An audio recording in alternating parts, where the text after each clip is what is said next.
Hey everyone, welcome back to our channel. Today, we're delving into the enigmatic case of Lord Lucan, a tale of wealth, murder, and a disappearance that still baffles us today. Buckle up, because this one's a roller coaster. Meet John Bingham, or as the world would come to know him, the 7th Earl of Lucan. On the surface, he was the epitome of British aristocracy, handsome, wealthy, and charismatic. He was a man who seemed to have it all: a beautiful family, a luxurious lifestyle, and a social circle that included the who's who of London's elite. But don't let the polished exterior fool you. Beneath the tailored suits and the charming smile was a man harboring a dark and chilling secret, a secret so shocking that it would not only tear his family apart but also send ripples through high society and baffle the world for decades to come. Feel the tension in the air as we peel back the layers of this complex individual. Was he a devoted father and husband? Or was he a man capable of unspeakable acts? Stick around as we delve deeper into the enigmatic life and the chilling mystery surrounding Lord Lucan. November 7, 1974, a date that would forever be etched in the annals of British crime history. On this chilling night, Veronica Duncan,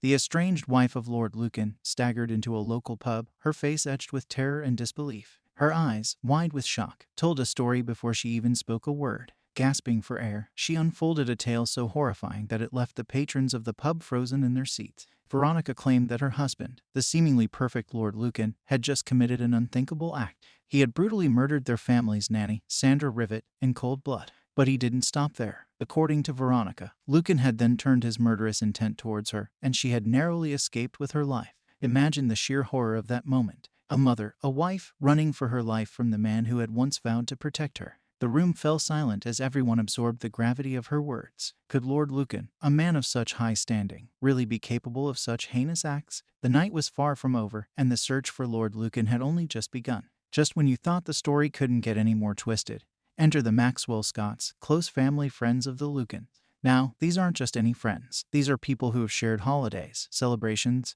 and secrets with the Lucan family. So, when they came forward with a different account of that night's events, everyone's ears perked up. According to the Maxwell Scotts, Lord Lucan showed up at their doorstep in a state of utter disarray. His eyes were wild, his hands trembling. But his story, oh, it was a far cry from Veronica's nightmarish tale. Lucan claimed he was actually the hero of this dark saga. Yes, you heard that right, a hero. He said he had stumbled upon an unknown assailant attacking Veronica and had tried to intervene. But fearing that his estranged wife would accuse him, he fled the scene. Now, let's pause and soak that in. Two stories, both compelling and both from people with so much to lose. It's like a psychological thriller, but this is real life, and the stakes couldn't be higher. The question that loomed large was, who do you believe? The terrified wife or the desperate husband backed by loyal friends? The plot thickens, and the search for the truth becomes even more convoluted.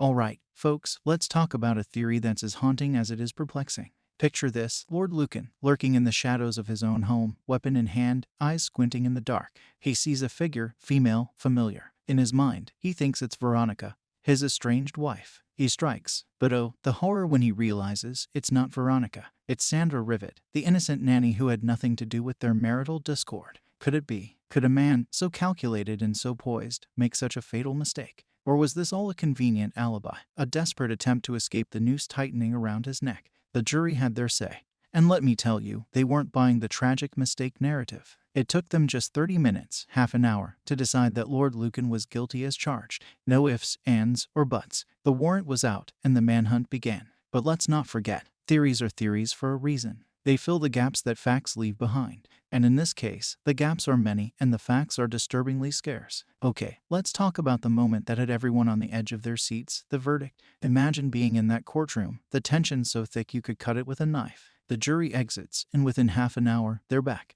30 minutes, folks. That's less time than it takes to watch an episode of your favorite TV show. And in those 30 minutes, they had reached a conclusion that would echo through history. Lord Lucan was guilty of murder. But here's the kicker: the man was nowhere to be found. It's like he vanished into thin air. A warrant was issued, police were on high alert, and the media was in a frenzy. The country was gripped by a palpable sense of urgency and disbelief. Could a man of such high social standing really commit such a heinous act? And if he did, where the hell was he? It was as if the earth had swallowed him whole, leaving behind a trail of questions, a devastated family, and a public hungry for answers. And so began one of the most infamous manhunts in British history. Alright, folks, buckle up because we're entering the realm of the unknown. Lord Lucan, freshly declared a murderer by a jury, pulls a Houdini. He's gone, vanished into the ether. Now, you might be thinking, how does an earl, a man with such a recognizable face, just disappear? Good question. Over the years, there have been sightings, whispers, and rumors. Some say he fled to France, living under a pseudonym.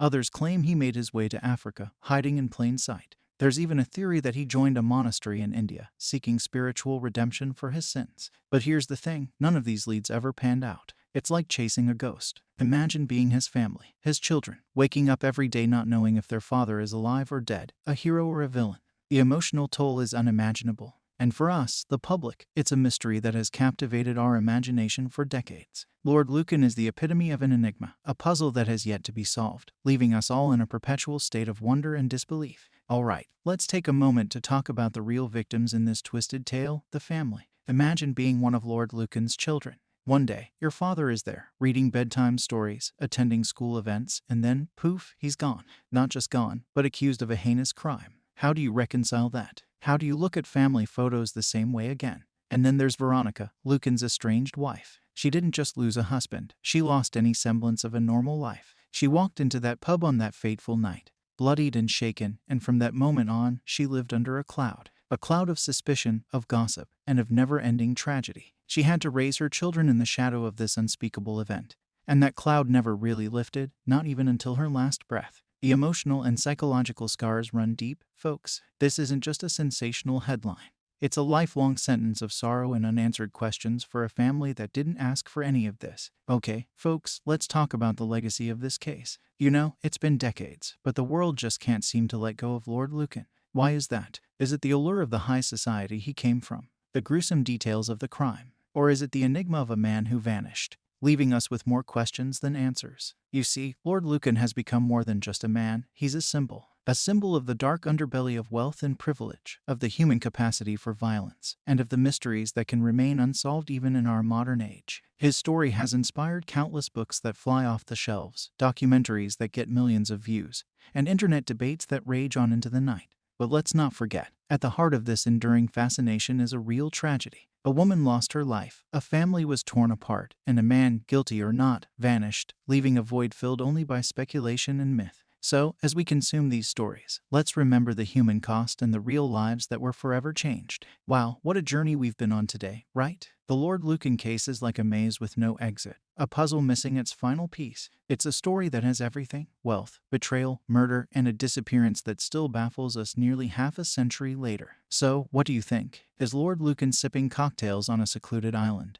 Or did he meet a darker fate? Could he be living under a new identity? Or is he just a ghost story we tell to scare ourselves? I want to hear your theories, your thoughts, and your insights. Let's get a conversation going in the comments below. Before you go, if this story intrigued you as much as it did me, do me a favor, hit that like button, share this video with your friends and family. And if you haven't already, subscribe to the channel for more stories that will keep you on the edge of your seat. Until we meet again, stay curious, stay vigilant, and most importantly, stay safe. This is Zaid, signing off.